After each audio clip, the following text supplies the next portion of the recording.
Good afternoon, everyone. Thank you so much for taking time out of your busy schedule to join us for this very special presentation, a professional development webinar on operational design of experiments.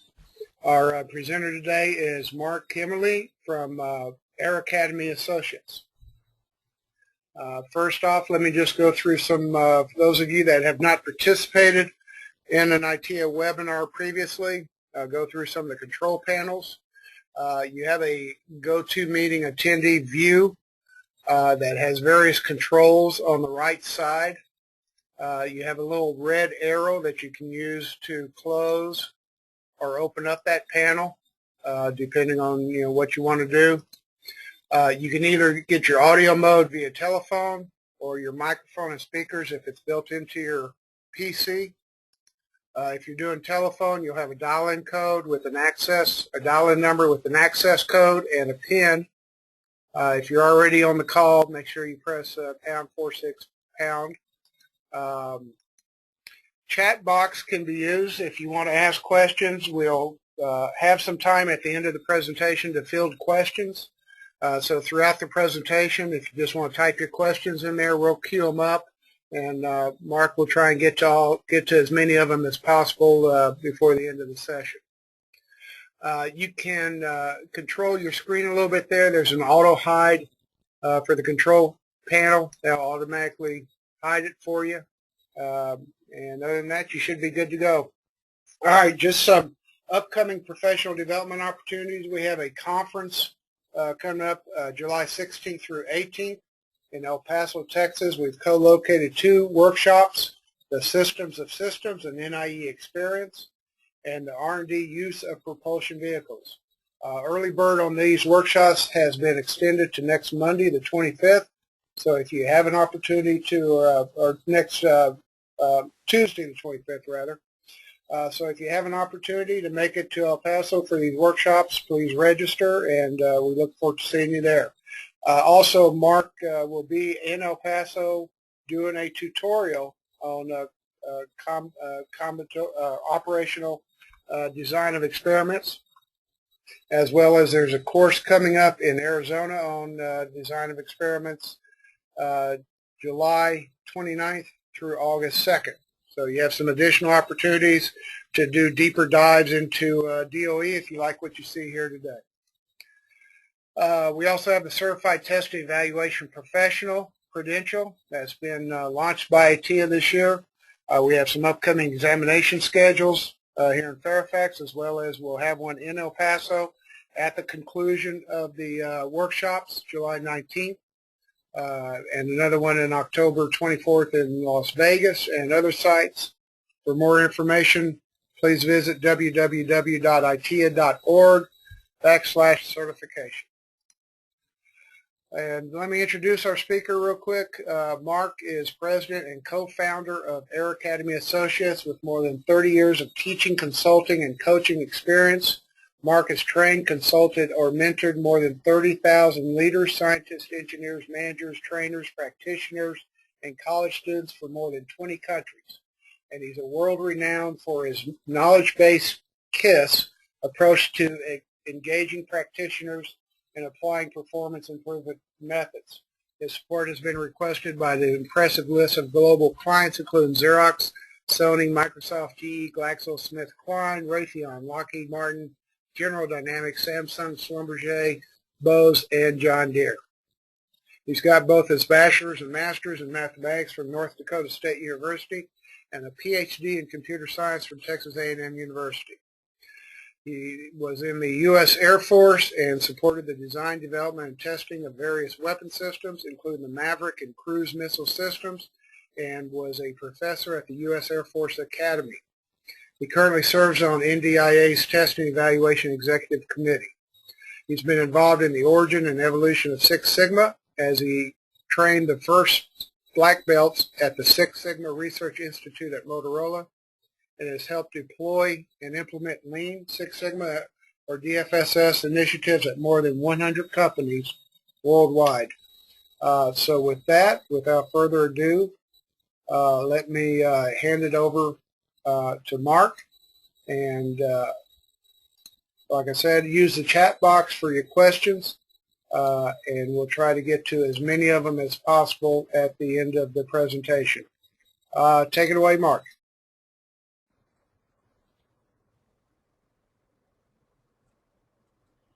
Hello, James. Are you there?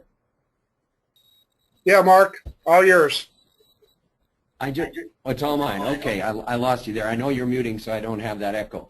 Anyway, thanks so much, James, for the introduction and the opportunity to be with you today. And I want to thank each of the folks who are out there listening in. And hopefully this session will give you a nice little overview of design of experiments. I'm calling this operational design of experiments because the purpose of my presentation is to show you how to make DOE operational within an organization.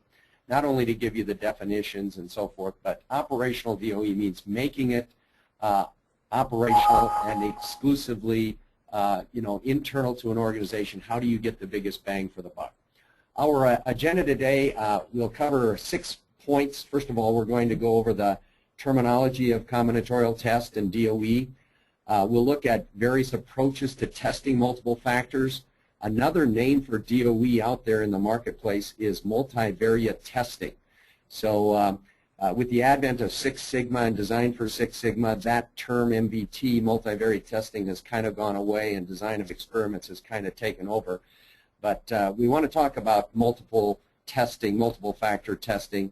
We want you to take away from today, one of the big questions is, why is DOE different? What makes it so special from other testing techniques? That's a critical and key takeaway for each of you today. We're going to show you how to use DOE to screen multiple factors. Screening means separating the vital few from the trivial many. Using DOE to model or build transfer functions, including interaction effects and so forth. We'll use high throughput testing. I want to show you that technique for confirmation and using it on mixed factor, mixed level testing. And some of these terms may not be familiar to you right now, but as we go through, we'll home in on the definitions and show you what it's all about. As far as the terminology, I like to use a very simple graphical construct like the IPO diagram shown here, input, process, output, because it gives us a good graphical background on which we look at DOEs, because DOE is the best technique to use whenever you want to look at relationships between outputs and inputs of a process. And a testing process is a blending of inputs to achieve some desired output. So the outputs and the inputs, anytime you want to find relationships between the two, DOE is the method of choice. And we're going to show you why it's the method of choice as we go forward. I don't know why this keeps coming up all the time, and I'm sorry about that. But let's go and take an example. Here's a web-based test scenario, performance tuning example, where we have 6 different inputs and 2 different outputs. The outputs are performance measures. In this case, the 2 that we're measuring are the number of home page loads per second. Bigger, of course, is better there. Cost, smaller is better there. And then we have the 6 input variables, or factors as they're sometimes called, in this scenario. So this is a very simple scenario, 2 outputs, 6 inputs, and let's talk about the terminology in DOE, or combinatorial test. By the way, every test is a combinatorial test, but only some of them are DOEs. And so the terminology is similar for any combinatorial test, but DOE is a special case of combinatorial testing that we're going to look at specifically today. Y's and X's have different names. Y's, they go by outputs, response variable. You might hear that term for a Y. Critical to customer in the Six Sigma DFSS realm. Critical to customer is a very important term, but it's a dependent variable. And we learned this in school a long time ago. Y values are dependent variables. X variables are independent variables. These are the entities that we are purposely and systematically going to change during a DOE or an experiment. They are also, the X's are also known as inputs or factors, and many times we call them factors. Okay, let me go back to this particular screen here. I apologize for that message continually coming up. And at any rate, we have the X's and the Y's, and we have levels. Now, level is a term that's used for a setting or a unique value for a particular factor. Like the factor is altitude. One factor is altitude. Two different levels might be 500 feet or 5,000 feet. So a level is a unique value or setting of a factor. A run is an experimental combination of the different levels of the different factors. It's a test case. Another name for a run is an experimental test case. A replication is doing or repeating a test case or an experimental combination once or more than once. So when we replicate a design, we typically do the testing of the different test combinations more than once. And for the reason for that is to get a look at variability. An effect is the difference or impact that a factor X has on Y when we purposely change it. We purposely change X to see what effect it has on Y. An interaction effect is a combination effect. That's when the effect of one factor depends on the level of another factor.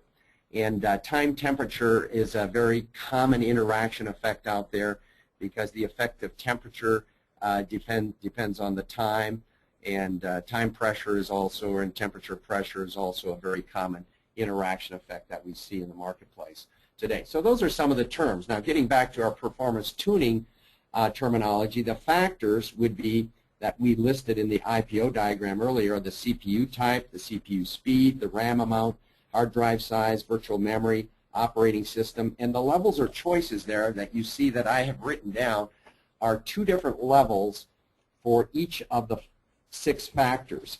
CPU type is clearly a qualitative factor. We either have an Itanium or a Xeon type of CPU. The next 3 factors are all quantitative. You can see that we have 1 gigahertz to 2.5 gigahertz for CPU speed. RAM amount is also quantitative. Hard drive size, quantitative, measured in the number of gigabytes. Virtual memory now and OS are qualitative. Again, OS being a Windows or a Linux type operating system.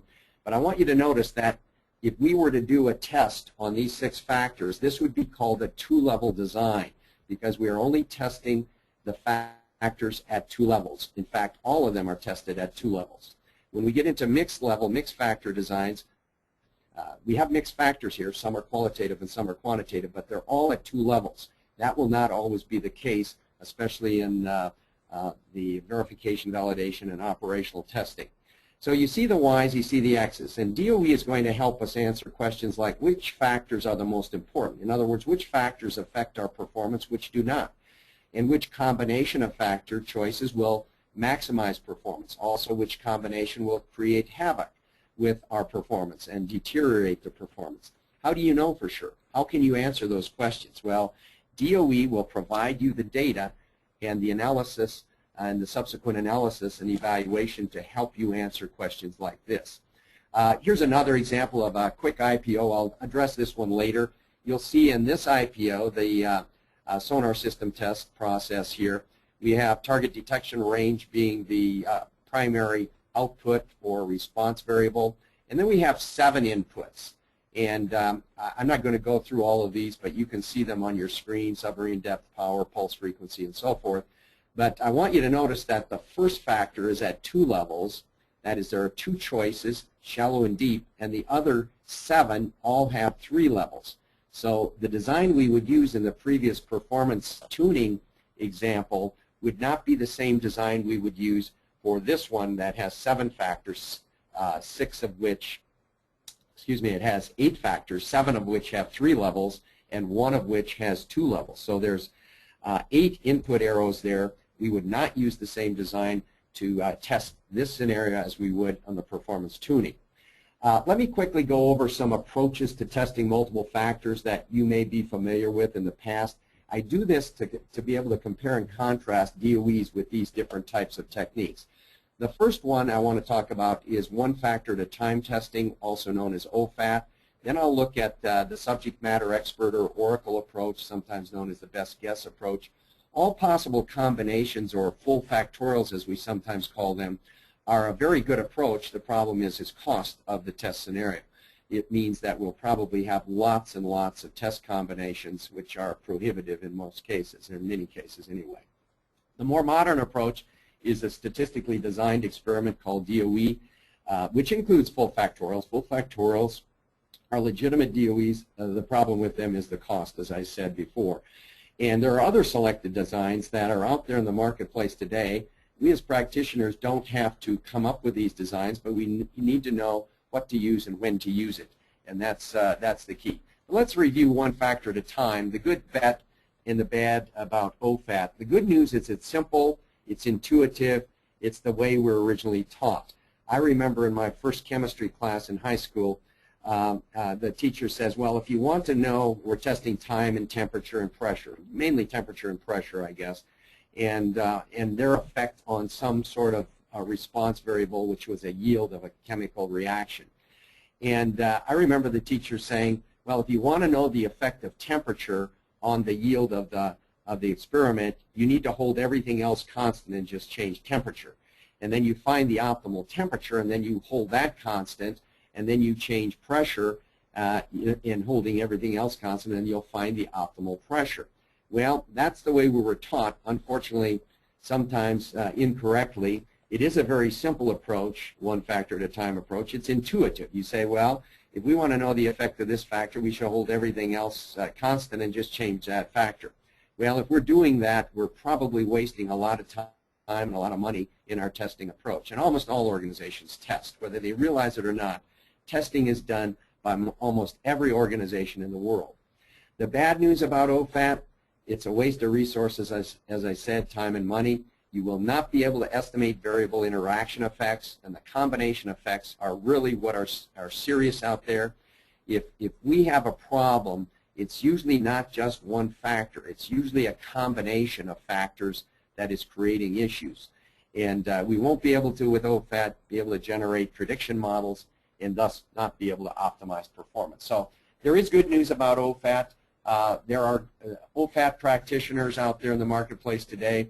Physicians typically are very adept at one factor at a time testing. They will change one factor at a time to see what impact it has on the physical response. And they are fairly decent practitioners of that. But generally speaking, they will not be able to optimize performance, and they won't be able to evaluate interaction effects as well. The oracle or the best guess approach would be something like this. Let's go back to the performance tuning, and let's take 5 factors, A, B, C, D, and E, which I'll be short for CPU type, CPU speed, etc. Notice in parens I have the same 2 levels that we had before. So this is a 2-level design, and in the design matrix that you see below, and this is the first time I've shown you a design matrix, this matrix shows you the test combination or the runs that we would test. And say we have expert number 1, which will correspond to run number 1, or the first row in this matrix. This expert believes that the best combination for maximizing the number of home page loads per second is shown as depicted in run number 1. That is, A is the first setting, B is the second setting, C, D, and E are all at the first settings. And you can go back to the parentheses to see what those settings are. So A being 1 refers to an Itanium CPU. B being 2 refers to a 2.5 gigahertz CPU speed, and RAM, hard drive, and virtual memory are all at the first settings as depicted in parens, the levels there. So those are somewhat called, sometimes called coded settings for the variables. It's easy then to see the design matrix and the patterns that are involved in that design matrix. So if we had 8 different experts in the room, and each of the 8 experts had their preconceived and experiential background that would say this combination will be the best combination to enhance the Y value, and Y in this case bigger is better. Now they did these 8 test cases, and those were the 8 results that they got shown in the Y column. Let me ask you a question. Each of the viewers should be able to answer this. Does factor D, take a look at the column labeled D. D happens to be hard drive size. Does factor D shift the average of Y? And at first glance, your answer will be probably, well, maybe, because when D is set at the 1 setting, or at the low setting, 50 gigabytes, we're getting smaller number of homepage loads per second. And when D is set high at the 2 setting, we're getting larger ones because the column labeled D is certainly correlated with the column labeled Y. But if you look more closely at the design matrix, look at column C. C and D are perfectly correlated. In other words, C and D are in DOE language aliased or perfectly confounded. And so it is very difficult to tell how much of that change in Y is coming from C, how much of it is coming from D, because C and D are aliased. And you know what an alias is. An alias is, alias names are 2 different names for the same thing. Now the same thing here is the 11112222 combination as you look vertically in the column C and D. So we have 2 different names associated with that kind of pattern. And if you look at column E, it's not perfectly confounded or aliased with D or C, but it's heavily confounded or partially confounded, because for the 4 ones of D, you have 3 ones and 1 2 for E. And for the 4 twos of D, you have 3 twos and 1 1 for E. That is not balanced. That balance is going to hurt us when it comes time to evaluate the result of the test. Now, columns A and B are nice, and this is why this is a makeshift example, so I can show you in the same design matrix the difference between confounding, aliasing, and where we have perfect balance as shown in columns A and B. We have perfect vertical balance throughout all of the 5 columns because you have 4 ones and 4 twos in each column. But if you look more closely at columns A and B, we also have horizontal balance, not only vertical balance, but horizontal balance. For the 4 ones that you see in column A, and let's see if I can get my mouse on there, for 2 of the ones you have a 1 setting, and for 2 of the ones you have a 2 setting. So B is broken up evenly for the 4 ones of A. Half the time B is a 1 setting, like there and down here, and for the other 2 settings for 1, B is a 2 setting. And likewise for the 4 settings of A being a 2. Half the time in the B column you will see a 1 associated with that, and half the time you will see a 2. So A and B are said to be orthogonal, or balanced vertically and horizontally. And that's what we'd like to see throughout the entire design, not just in column A and B, but we'd like to see that throughout all of the factors in our design. So what we really have from a Venn diagram point of view, what we have in the previous design, if you look at the big circle in the upper left, that the big circle represents the total variation in Y, and the circle labeled C equals D, that's the portion that would be explaining some of the differences in the Y's, but we cannot tell how much of that circle is C and how much of it is D. The aliasing pattern is creating this type of situation. So it won't allow us to determine how much of that circle is C and how much is D. Making matters even worse, E is partially correlated with C and D. So the cross-haired area, we can't tell how much of that area is really coming from C, how much of it's coming from D, and how much of it's coming from E. What we really want is the Venn diagram shown in the lower right, or the rightmost side of your page. We want a design that when we are done collecting the data in the test, we can then evaluate each of the factors independently. C, D, and E. We now know exactly what C is providing, what D's impact is, and what E's impact is. Now, how do we obtain this independent evaluation of effects? It's through these orthogonal or nearly orthogonal designs, which I classify as statistically designed experiments or design of experiments, which is kind of an interesting term in itself. But DOE distinguishes itself from all of the other combinatorial testing techniques by having orthogonal or nearly orthogonal designs. Now, this is not the only discriminating property of DOEs. There are other things. There are some other foundations like replication and randomization and things like that that go along with DOE. But the ability to evaluate effects independently is very, very critical, because independent evaluation will allow for you to get to cause and effect relationships. Now, there are a variety of designs shown there, from full and fractional factorials through Plackett-Berman, Latin squares, Hadamard matrices, which can be put together in a class of designs called Taguchi designs. There's Box-Behnken central composite designs, which are also known as response surface designs. There's a new type of design out there today, nearly orthogonal Latin hypercube designs, an algorithm of which was generated by Tom Schock at the Naval Postgraduate School, which is used in many software packages today to generate designs which are good for screening many factors at lots of levels. And typically we see NOLHDs being used in simulation types of experiments when you have large-scale simulation and you want to generate an emulator or a low-fidelity model. The nearly orthogonal Latin hypercube designs come in handy. But anyway, those are just a few of the orthogonal or nearly orthogonal designs that are out there today. But I don't want you to get bent out of shape over this thing called orthogonality, because all it means is balance. And I'm going to show and demonstrate a two-level orthogonal design for 3 factors each at 2 levels. And I want you to just think logically about this. We have 3 factors we're going to test. These are typical out there in industry today: time, temperature, pressure. And look at the actual settings. Now, if we were going to do a full factorial, that means every possible combination. So we have 2 choices for time, 2 choices for temperature, 2 choices for pressure. You see those in parentheses right above A, B, and C in the actual setting matrix. Now, we're going to actually fill in this matrix from a just a very practical, concept point of view. Obviously, if we're going to fill in column A first, we've got to fill in column A with 5s and 10s. Now, would it be okay for me to put 6 5s and 2 10s in the 8 slots in column A? Absolutely not.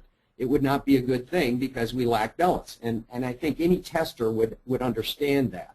So I'm going to show you what the software package we use does. It puts the 4 5s in the first 4 slots and the 4 10s in the last 4 slots. It doesn't matter where those 4 5s and 4 10s go, but you got to have 4 of each. But the way we're putting them in now, you will see the pattern, and the software does this automatically. Now in the temperature column, we've got to put 4 70s and 4 90s in there somewhere. Would it be shabby of me to put the 4 70s in the first 4 slots, the first 4 runs? Absolutely. Because we'd have in the 4 90s in the last 4 slots? Absolutely, it would be bad of me. Why? Because I'd have the same situation we had with C and D in the web performance example. So we're going to split up the 70s. 2 of them are going to go with the 5s, and 2 of them are going to go with the 10s. And we're going to split up the 90s. The 4 90s, 2 of them are going to go with the 5s, and 2 of them are going to go with the 10s. And if you go to the pressure column, you can see what comes next. We alternate them one at a time. And right then and there, you have a fully balanced design. Okay? And the bottom line is that is what you would run in a full factorial design for 3 factors at 2 levels. In fact, this is probably the design that I've seen used most often out there in industry. It's a very simple design. It's effective, it's efficient, and you will see in a second other effects that you can also get independently from a design like this. Now, when we go to the software, we usually let the software code the data. By code the data, we do this because the 3 factors have different units of measure attached to them. They have different magnitudes of numbers. Notice pressure is in the 100 to 200. I suspect that's PSI. Time is in the 5 to 10 range. Now, when we analyze the data by way of regression or whatever, the coefficients, the impact that the factors have, will be dependent upon the magnitude of the number that is involved in the unit of measure for each of those factors. Now, we want to put everything on the same playing field, and the way we do that, or the software does this automatically, you just have to tell it what your low and high setting is. The software will code the settings. And I just want to show you the difference between coding and the actual settings. Because when interactions come into play, when we look at a time-temperature interaction, an A-B interaction, which would be designated by column A times column B, you can see what we would get if you would take the column A times column B under the actual settings. You'd get a 5 times a 70 or a 350, then you'd have a 5 times a 90, a 450, and so forth. But if you do that in the coded matrix, here is what the difference will be. On the next slide, I'm going to show you if you were to take all the interaction effects of those first 3 columns A, B, C, the uncoded is shown on top and the coded is shown on the bottom. Well, if you were to take those 7 columns and put those 7 columns into any stats package and look at the correlation, you will see unbelievable correlation in the top matrix, because you can see as you take A times B, AB is going to get bigger as A gets bigger and as B gets bigger. So that is, from an evaluation and an analysis point of view, that's going to create a little bit of havoc. But if you do it on the coded format, if you took column A times column B, like down here, these guys, these 2 columns, you multiply them to get column AB, guess what?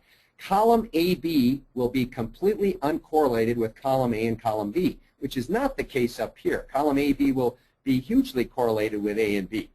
But this down here is what we want. We want all of the effects that we might want to evaluate to be evaluated independently from all of the other factors and effects. So down here, when you take the coded values of A and B and C and you start multiplying them together, item by item, that is row by row, you will get a new matrix that has completely uncorrelated columns. Notice that the ABAC, BC, and ABC columns, they all have 4 1s, they all have 4 minuses in there.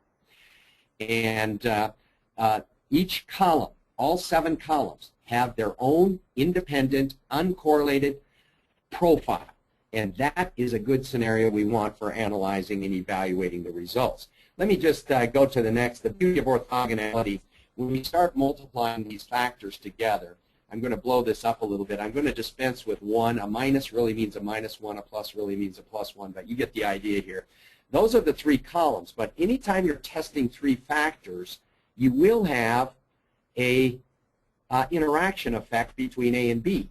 So when you multiply column A times column B, you'll get the column labeled AB, which has its own unique profile, has 4 pluses, 4 minuses, as we showed in the previous page. If you take column A times column C, AC will have its own unique column that is different from the previous 4 and completely uncorrelated with each of the other 4. Likewise for BC, when you take column B times column C, you'll get this orthogonal column called BC. And of course, there's a 3-way interaction called ABC. And the point being is you have this vertical and horizontal balance throughout the design. So for you mathematics engineering folks out there listening today, here's the definition of horizontal and vertical balance. If you consider each of these columns, 7 columns, call it a vector. Each one of these vectors is different. You have 7 vectors. If you took the dot product of any 2 vectors or any 2 columns, you will get 0. In other words, if you multiplied any of the 2 columns together and added up the resulting 8 multiplications, you will always get 0. That's what orthogonality is. Now, it's not so important you know what orthogonality is, because in the DOE literature, we have all of these DOEs are going to be orthogonal or nearly orthogonal. And what it buys us is the independence of evaluation. And that's what's critical. It's what it buys us as an organization. That is independent evaluation. And what does independent evaluation give us? The ability to get to cause and effect. It is very difficult to get to cause and effect if you don't have the ability to evaluate independently. So orthogonality is probably the #1 principle that is unique to DOEs, that DOEs have, that other designs like OFATs and the Oracle best practice or the best guess approach do not have. So if you were to ask me what my elevator speech is for design of experiments, it's an optimal data collection methodology, and in testing we are collecting data. It's the most effective and efficient way to collect data in a scenario where you're trying to find relationships between outputs, that is performance, and the factors or the inputs that can affect and their interactions that can affect the performance. What DOE really does is interrogate the process. We ask the process questions, and those test cases are the questions. They form the question format of interrogating a process. We can use DOE to identify those relationships that are important. We can identify important interactions between process variables. We can use it to optimize a process, to assess risk. We basically use DOE to change I think to I know, and basically DOE is the science of test and evaluation. It's the connecting point between test and evaluation. And so DOE will help us determine how the inputs affect outputs in a variety of ways, the mean and the standard deviation. In the first scenario there, factor A. Let's say factor A is altitude, and we change the altitude purposely, systematically in a DOE, and we see what impact it has on Y, like maybe the distance to detection or whatever Y is. If A is changed, and that is the impact that A has on Y, we say that A affects the average. Now, the average is the balance point of a distribution. We're showing two different normal distributions here, and these distributions don't have to be normal, but the normal is a nice one because it's the most common one out there, and the shape of the distribution is shown in factor B's effect is the standard deviation. The standard deviation is the shape parameter of a normal distribution, where the location parameter, the center, is the mean. So you can see factor A affects the center of the distribution, shifting the center. Factor B shifts the standard deviation or the shape of the distribution, but not the center. And factor C does both. Factor C affects both the mean and the standard deviation of the output. Factor D has no effect. And sometimes you say, gosh, what a bust that was. Factor D has no effect. Well, if factor D is two different sensors or two different vendors, factor D may have no effect, and that may be a way that we can save some cost. But at any rate, DOE helps us determine these effects on the mean and the standard deviation of our performance measures, and we cannot do that. We cannot make these conclusions unless we can evaluate these factors independently. So that's the key. I'm going to speed up here a little bit. DOE, those are some of the basic underlying principles. DOE can be used to screen, model, and perform verification and validation or confirmation testing. Those are the three primary reasons we use DOE. Screening is separating out the critical few from the trivial many factors. We've got to find out which of the factors are important, which ones are not. Modeling allows us to actually build a mathematical relationship, a mathematical model, or a function. Sometimes we call these transfer functions. We need these functions in order for prediction, assessing risk, and optimizing performance, or finding where our performance is maybe not so good. And to be able to do this, we have to be able to evaluate interaction and higher order effects. Sometimes we don't want to model. Sometimes we don't want to screen. Sometimes we just want to confirm that the system is performing in accordance with its specifications and requirements. If this is the case, we can use DOEs for this as well. So screening, like I said, is separating out the critical factors from the trivial many. We go back to our sonar system test, the active sonar system. We had those 8 factors, 8 input arrows and 1 output. A good design to use for screening here would be an L18 design. This 18-run design is a little bit different than the design I showed you before, the 8-run design that had only minuses and pluses. You'll see in this design, for columns 2 through 8, you have 3 levels. So this is a 3-level design for factors in columns 2 and 8 that we would assign to columns 2 and 8. And factor 1, or the first column, is reserved for a 2-level factor. This is a very commonly used design out there, and that would be an appropriate design to use for this scenario. The modeling designs, as I said, build functions or mathematical models. This is where we want to get y equals f of x, or s hat. S hat and y hat are the two functions that we degenerate. Y hat for the mean of the output distribution, s hat for the standard deviation of the output distribution. And so where do we get transfer functions from? Well, sometimes if you're an engineer, you know what those relationships are.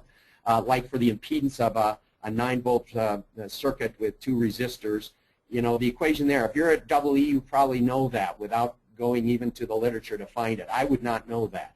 If you're a mechanical engineer, you probably know what the equation for magnetic force at a distance x from a center of a solenoid is. I don't know that. I would have to look that up.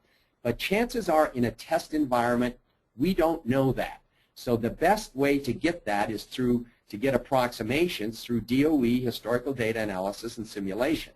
And or some combination of those. But DOE is the way that we have found gives us the best way to get these transfer functions. Now, here's an example of a transfer function on 5 variables or factors that my friend Bert Silich, formerly a colleague of mine at the Air Force Academy, came up with years ago. He had 6 aeronautical characteristics. Now, this guy's a medical doctor, but he formerly was, well, he's still an aeronautical engineer. But he came up with a design to test 5 different factors on a 3-wing fighter aircraft to generate 6 aeronautical characteristics. Now, if he had used, and the full factorial design or total or all possible combinations here. You have 3 choices for each of 5 input factors, 3, 3, 3, 3, and 3. 3 to the 5th power. If you were to do a full factorial design, 243 test combinations. Well, we're never going to be able to afford that. So Bert did a central composite design, which is actually 30 test points that gives him almost everything from an evaluation and analysis point of view that the full factorial would give. So it's a really good trade-off design, and Bert generated these 6 equations. These are models or transfer functions for coefficient of lift, coefficient of drag. Those are his 6 aircraft equations that he generated. And you say, well, Mark, we don't have any 3-wing fighter aircrafts in our inventory, DOD inventory today. Well, we may not have that, but we certainly have UAVs that are quite prominent in the news today that have 3. The tail assembly is constructed of 3 types of things, and these equations have been used by some vendors to optimize the performance of the tail assemblies of these UAVs. So it has been used in the literature. Bert owns the patent to that, and he's the guy that came up with the transfer functions or the equations. So those are examples of models. Other models can be, in the medical industry, it's very, very important to be able to fuse titanium and cobalt chrome for an artificial knee joint. Ray Chowdhury was able to build a model with interaction effects that would be able to do that. Titanium is very friendly to bone, but it's not a good joint structure or joint composite. You need a cobalt chrome to do the joint structure, the part that forms the joint.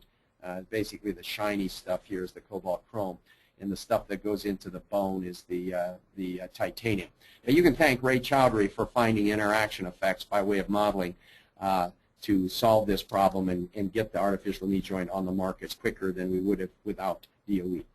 DOE can also enable us to do critical parameter management, which is a systems engineering best practice that is extremely useful for technical product performance evaluation and prediction. It's useful in decomposing critical operational issues and developing linkages between measures and system attributes and capabilities. As you can imagine, in a simple IPO diagram, the output of one IPO could be the input of another IPO, and that's what I mean by this cascading of IPO diagrams here, where at the top level, when we say the system can do this, we can then drill down to find where our highest risk areas are, which are the X's at the lowest level that are going to possibly create problems or give us the best problems. So the Y's that are outputs of one process could be inputs to another, and this whole idea of critical parameter management is enhanced. You will not be able to do this without DOE, I can guarantee you. A critical operational issue is just usually set aside by phrasing it as a question, like, will the system detect the threat in a combat environment at adequate range to allow for successful engagement? Well, just in that question, there are words that just speak out at us, like detect and engage. Those are performance measures. Threat, you have different types of threat. You have different types of ranges. You have different types of combat environments. And you can see that detection could be a function of a variety of X's, and then engagement a function of not only detection, but a bunch of other factors as well. So in the COI business, critical operational issue business, and CPM, this is how the connectivity can be ascertained, is through design of experiments. Google is one of our customers who just does all kinds of DOEs. Now, they've got data coming out of their ears, so they typically do full factorial designs because they have lots of data. But when they do DOEs, and they do lots of them, they have so many people wanting to test that when we submit a query, they automatically think of an opportunity to test something. And so from Daryl Pregabon from Google, he says, we evangelize experimentation or testing to the extent that we provide a mechanism for their advertisers to run their own experiments. Of course, Google likes to do what? They want to maximize the number of clicks because that has some financial impact for them. So Google is a very strong proponent of DOE. They use it all the time. Typically, they use a lot of full factorials, but I think we're showing them they can be more efficient and effective with some designs other than that. Verification and validation is the last thing I want to talk about today. And I want to talk about this thing called high throughput testing, which allows you to do confirmation testing, verification validation testing, and also do mixed factor, mixed level testing if you have to screen.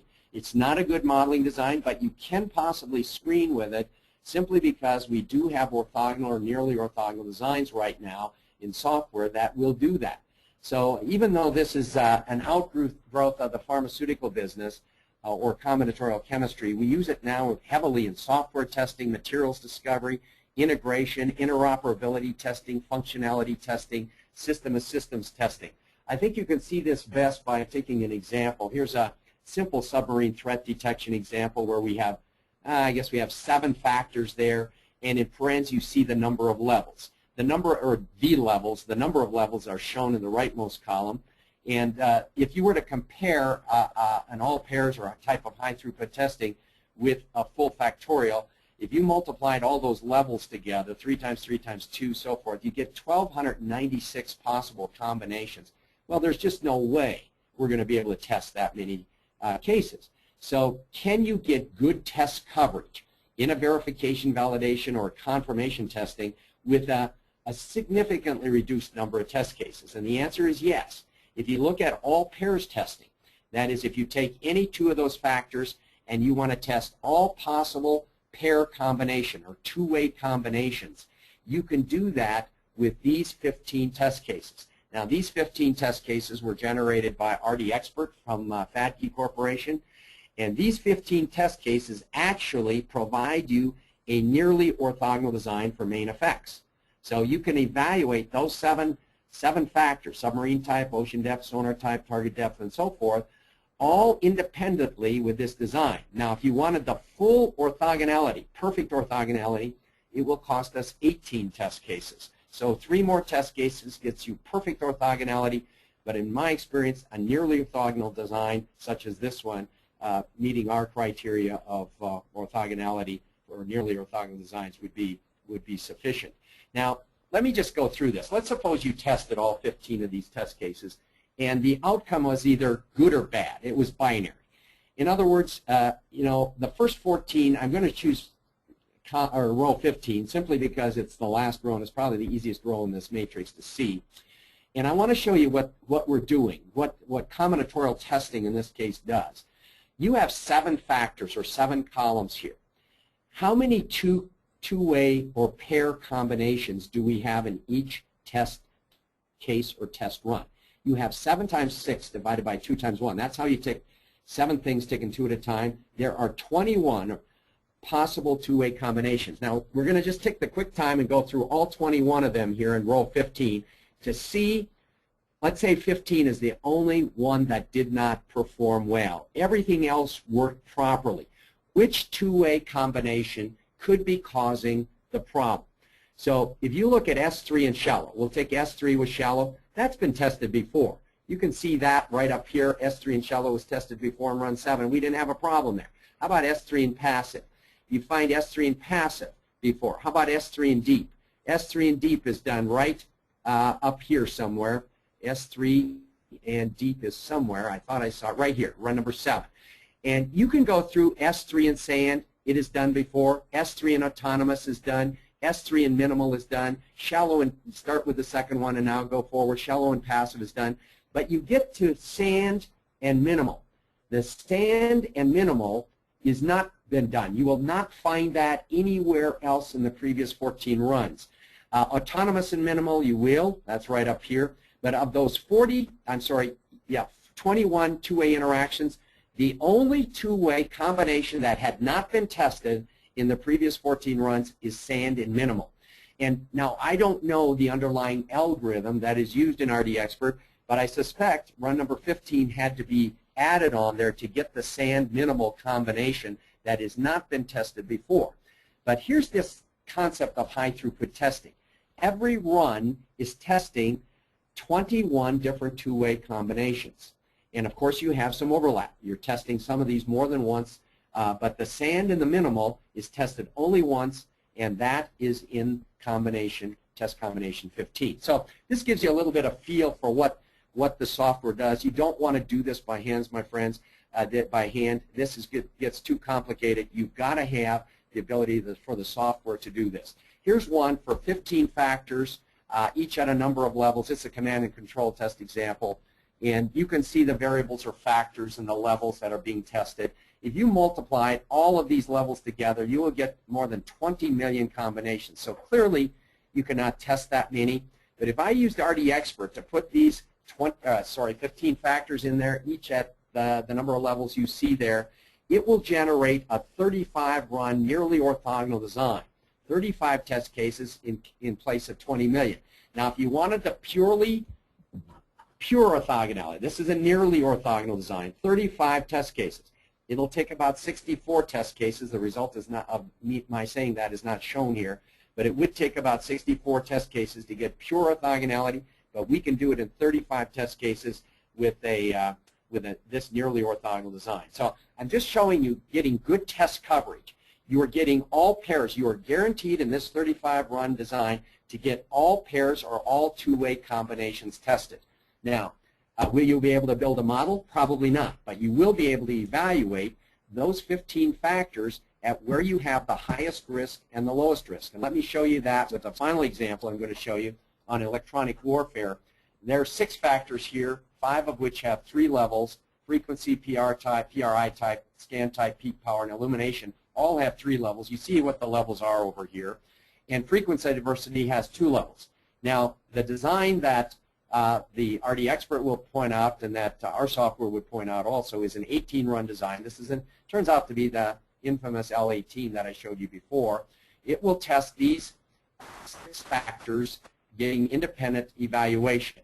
Now, when you do these 6, now I'm showing you some output here too, thanks to Kedar Fatke. I'm showing you some output that he gave me from this particular test. Now, these are the number of errors. This is not a binary output. These are actually recorded errors on each of these 18 test cases that were committed during these test runs. And so bigger numbers are worse, smaller numbers are better on the Y response variable. So let me show you what you can do when you have an orthogonal design like this. Even a marginal means plot like this will tell you a whole lot about the effect of these 6 factors. Remember, smaller data points are better because we're measuring number of errors. So the error rate is on the vertical axis, and you can see which factors stand out. Factor B, factor C, not factor D, but factor E and factor F. You can see that. And if you want to look at the highest risk areas, they are these particular areas of your operational environment. That's where you're going to have the highest risk area. So lowest risk is going to be down in this area. But of course, high risk will equate to the low setting of this factor. This is factor B. That's the second factor. The highest point occurs at the -1 or the low setting. The highest points on the other 3 significant factors are occurring at the high level.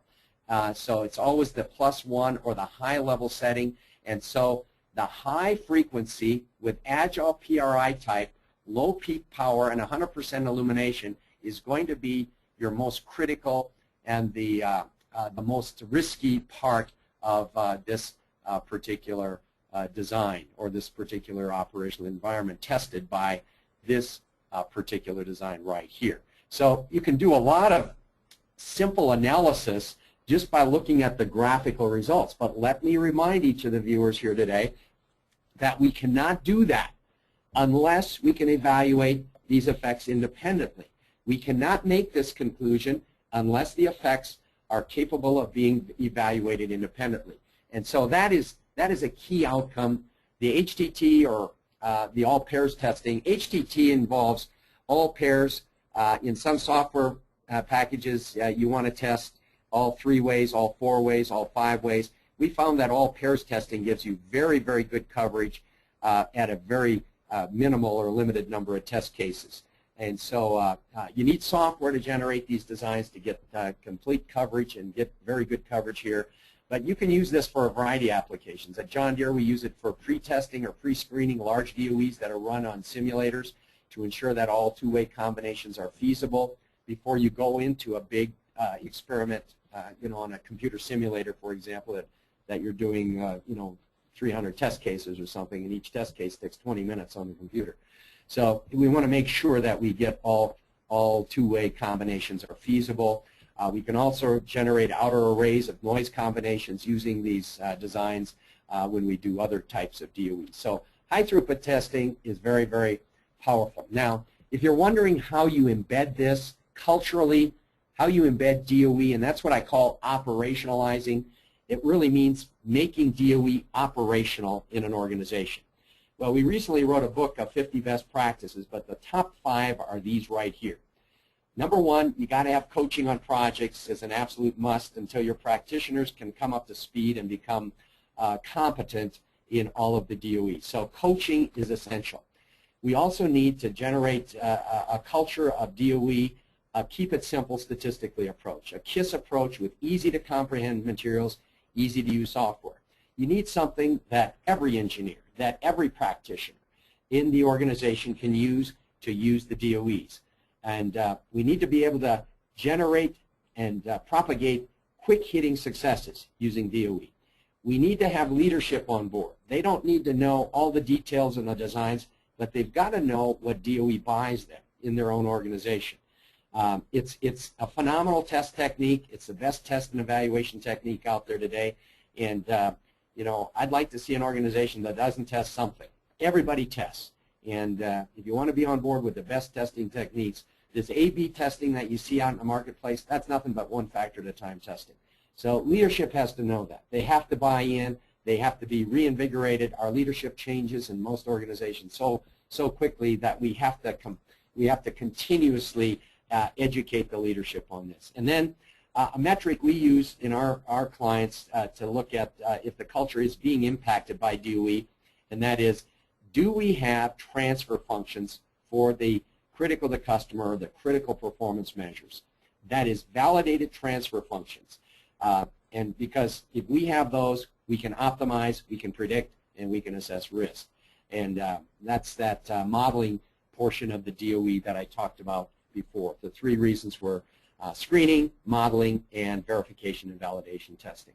So in summary, I just want to summarize the key takeaways that I'm hoping that you took away, and these will probably help answer the question, well, what's so great about DOE anyway? Well, as the background of this presentation, I told you different approaches to combinatorial tests to include OFAT, Oracle Best Guess. DOE brings the orthogonal or nearly orthogonal designs into play, and it can be used to screen, to model, or perform validation testing.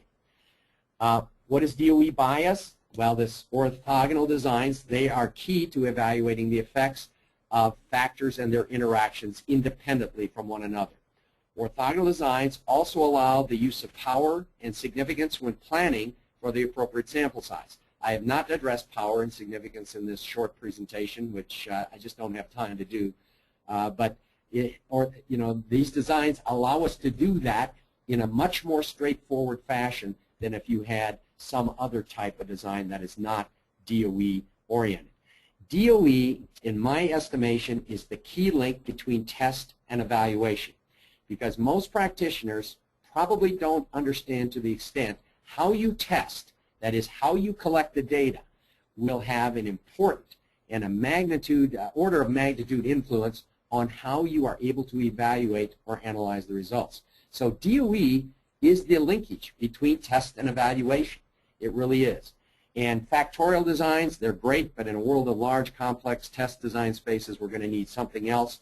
And that's where this all pairs testing or a type of high throughput testing can help us get great test coverage with a minimal number of test runs for a test scenario involving many factors or mixed levels of factors, as we demonstrated with some of the examples here at the end of this presentation.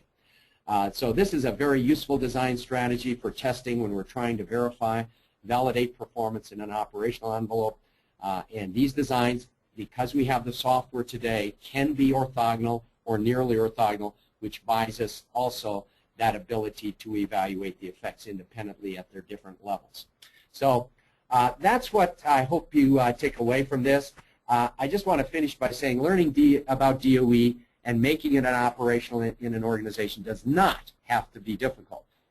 If you follow the 5 best practices for deploying DOE, it can happen.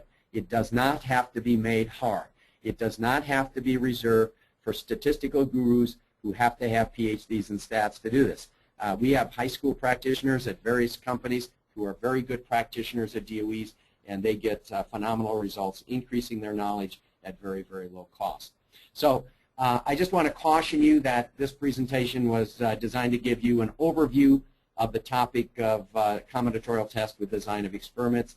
It's not meant to make anybody an expert on the subject matter, but becoming a practitioner will require more education than what this webinar has provided. So I am open to questions. James, if you want to take back the screen here. Let's see. Okay. And I can take a look at these questions. Okay. All right, thanks, Mark. Hey, tell you what I'm going to try and do. I'm going to try and open up some microphones here for the people to ask you the questions directly. And okay. Hopefully we won't get too much echo. If we do, then we'll just respond to, we'll read the questions. But let's try and, Jay has a question. Let's see. Jay, why don't you go ahead and ask Mark your question there? Hi, Mark. Jay Jennifer from Simus Incorporated. How are you today? Pretty good, Jay. How are you doing? Very good. I had 3 questions I threw in there, but they all kind of come back to the same common theme, and that was whether it be CPM, HTT, or screening. When you're dealing with, say, subject matter expert inputs or non-continuous variables or just really soft stuff, social behavioral kind of stuff, which we're dealing with. We're helping out an AOA, which is, we don't have test data. We're looking at trying to screen out for vendors. Is there any literature, any good reads you can recommend on use of your DOE with regards to soft, non-physical oriented data? Oh yeah, the transactional and service industry is full of that stuff, and I would recommend some of the case studies that are out there on our website. We have some things that that talk about, you know, it is what you say, Jay, is correct, and that is, and the softer stuff, you really have to have you have to have your experts, because that's going to determine the factors you want to test and the levels at which you're testing.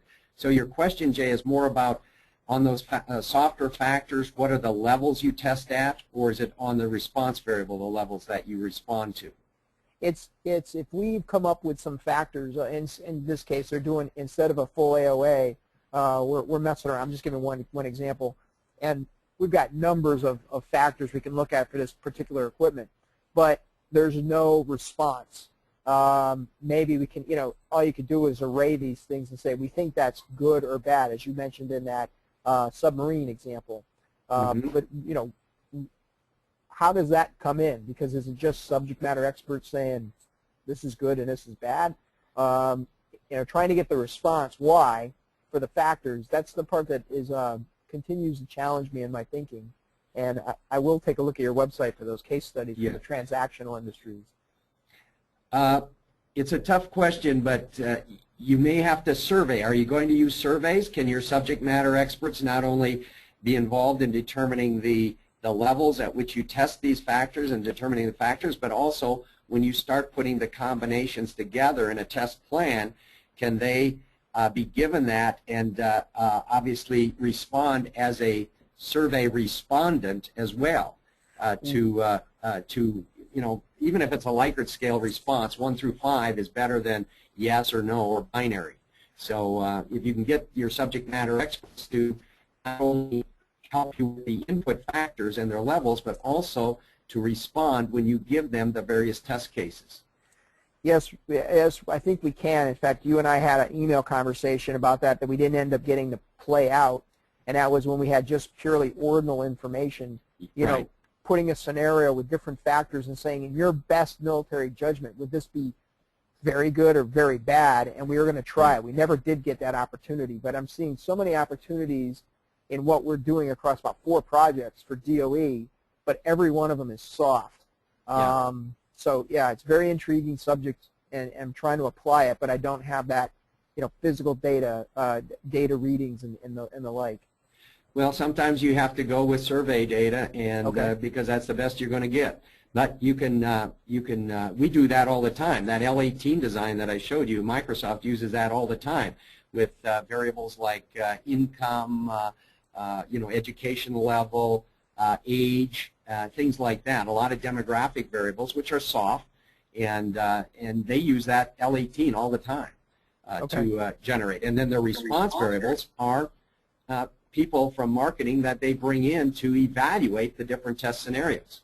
And so, they have certainly more than one replication, but the replications are based on surveys and people they bring in to evaluate their different types of designs.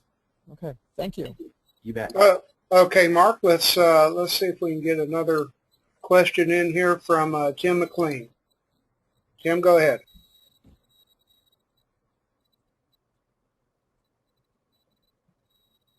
Tim, are you still with us?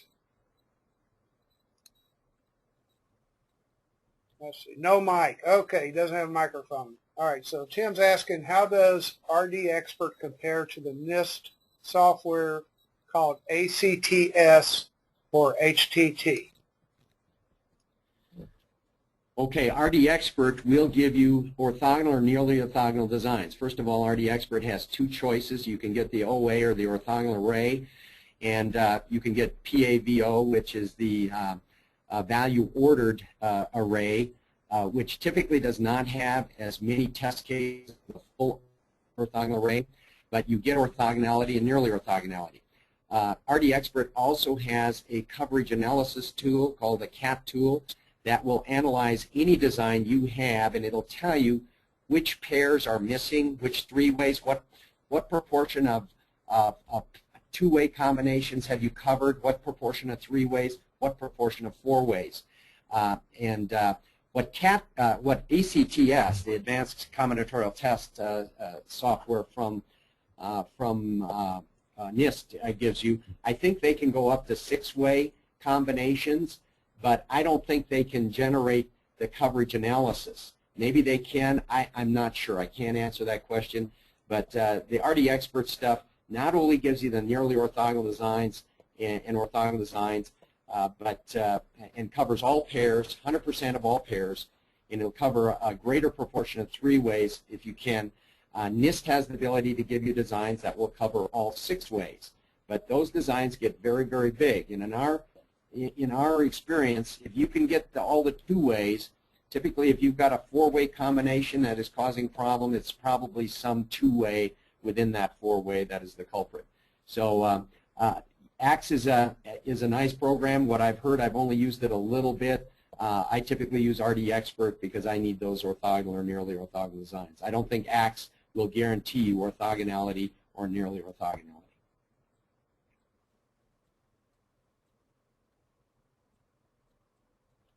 Okay, very good, Other Mark. questions? Well, I think you've exhausted the questions, but certainly, this recorded webinar and the presentation slides will be up on the ITEA website for people to refer to later. Thank you, Mark, for a great presentation. Appreciate you taking time. Also, to let you know, remind you of upcoming opportunities. Mark will be teaching the full Operational Design of Experiments course. We have two scheduled right now, July 29th through August 2nd in Phoenix, Arizona, hosted by the Valley of the Sun chapter. And then here in Fairfax, Virginia, September 16th through 20th. Mark will also be in El Paso, July 16th through the 18th, presenting a tutorial, 4-hour tutorial, in conjunction with the System of Systems and NIE Experience and the R&D Use of Propulsion Vehicles workshops.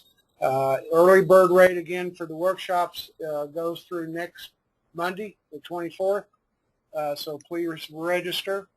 We'll also be conducting a Certified Test and Evaluation Professional exam, certification exam, in conjunction with the El Paso workshops. It will be done Friday morning, July 19th.